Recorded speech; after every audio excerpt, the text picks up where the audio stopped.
The world is filled with memorials and monuments. Some emerge seemingly overnight, while others evolve meticulously over the span of centuries. Some are crafted out of jagged rock or constructed from the resilience of steel and stone. We might think of different wonders of the ancient world, like the pyramids of Giza or the Great Wall of China, or more modern achievements like the Eiffel Tower or the Lincoln Memorial. Yet different as they may be, all monuments have one thing in common. They exist to remind and teach us.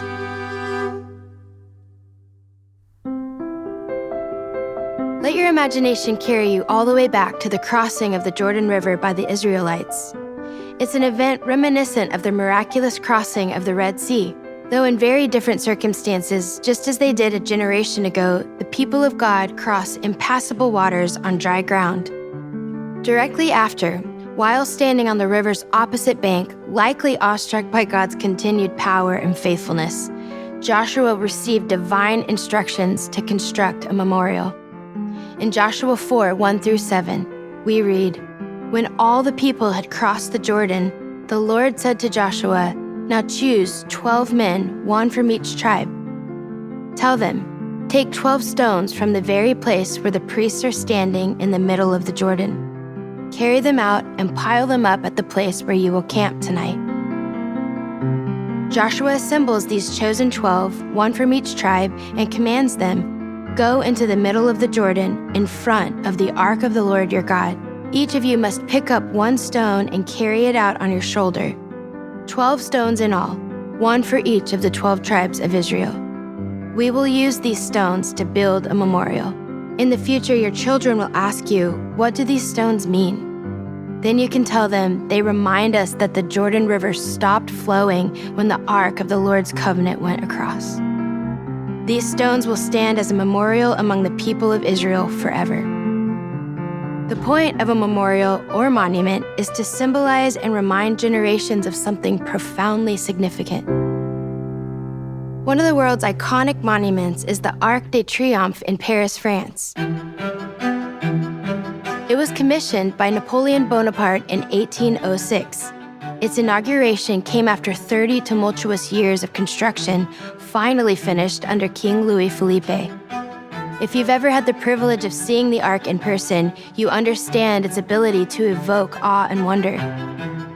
Crafted from enduring stone, it towers over the west end of one of the main historical avenues in the heart of Paris. After years of aging, it has a golden hue that reflects the sunlight as it pours over the 164-foot arch. The Ark's history, however, is one of controversy and evolving meaning. Napoleon originally intended it to commemorate one of his famous victories in war. But after his exile and death, its purpose remained uncertain, leaving it incomplete for years. By 1836, under citizen King Louis Philippe, it became a memorial for the 1830 French Revolution, and its meaning continued to transform. By 1885, 2 million people gathered at the Ark for the funeral of Victor Hugo. Hugo was a literary giant and a hero of the Republic and had a profound impact on French society, and the collective meaning behind the Ark continued to change. In 1921, the Ark's significance deepened even further. It then became the memorial for what is now called the Unknown Soldier, a tribute to the 1.4 million French soldiers who lost their lives in World War I. Today, the Arc de Triomphe has become a site symbolizing collective sorrow, unity, and remembrance of sacrifice. It stands not just as an architectural marvel, but as a testament to those who shaped French history, a lasting memorial preserving the stories and deeds of the past. Now, with this in mind, picture the story of Joshua and the 12 stones from the River Jordan with a similar sense of meaning and wonder.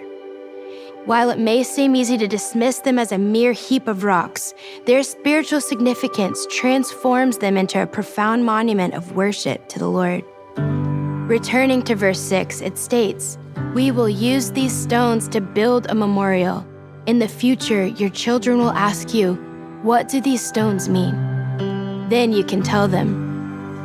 These stones would profoundly impact Israel's future generations, serving as a reminder of God's goodness, his mighty deeds, and inspiring renewed worship.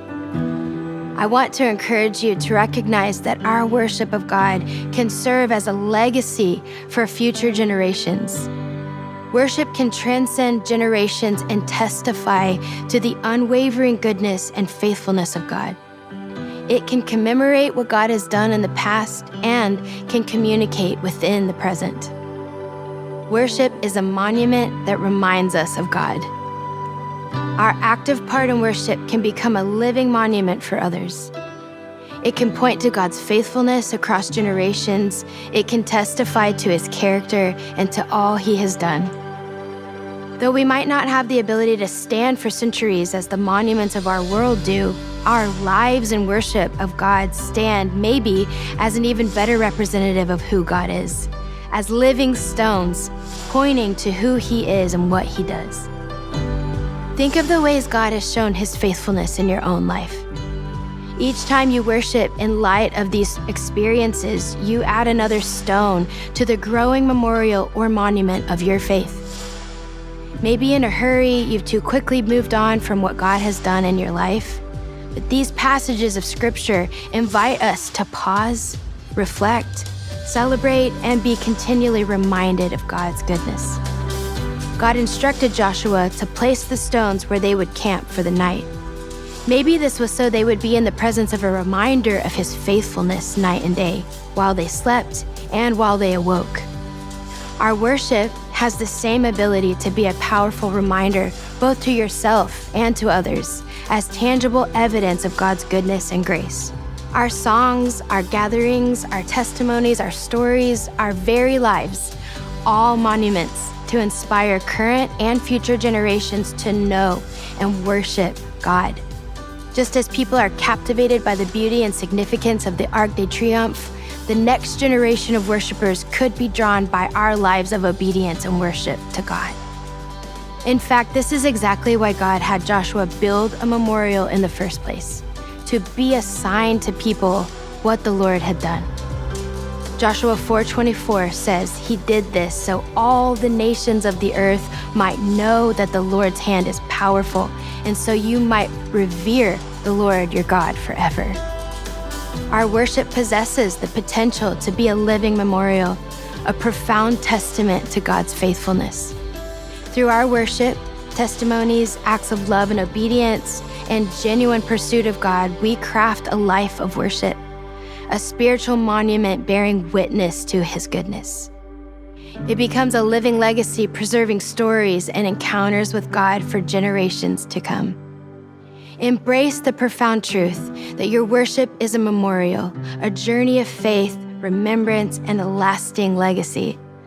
Let's glorify God's name with the understanding that our worship has the power to inspire and impact both present and future generations with a reminder of all that God has done. May our worship stand as a testament, pointing to the power, goodness, and faithfulness of our God.